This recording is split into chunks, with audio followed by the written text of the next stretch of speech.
ความฝันแถวนี้พอมีบ้างไหมอยากถามเธอในฐานะคนบ่มีแฟนเจอคนที่ใจเติมในช่องว่างหรือยังยามไฟเดินหามีแล้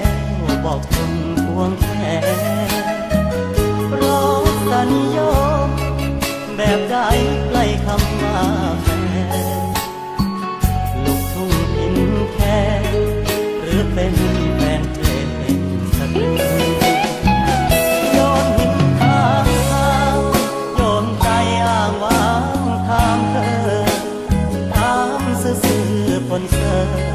เธอรังเกียจกันไหมยอดหญิงคนมีฐานะยากจนเป็นคนใจจริงหรือต้องมีทุกสิ่งถึงจะได้ใจเธอ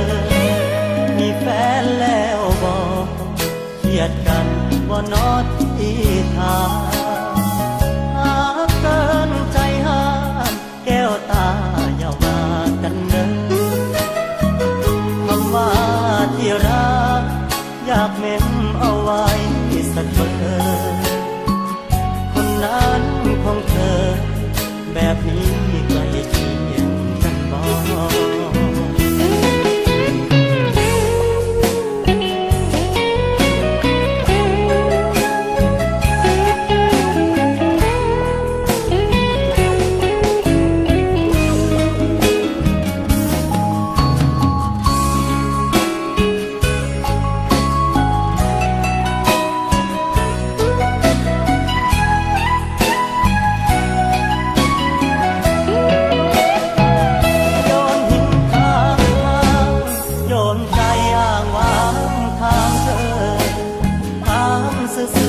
คนเธอรังเกียจกันไหมยอดหญิงคนมีฐานะยากจนเป็นคนใจจริงหรือต้องมีทุกสิ่งจึงจะได้ใจเธอมีแฟนแล้วบอกเครียดกันบ่นอที่ทางหากเกินใจห้ามแก้วตา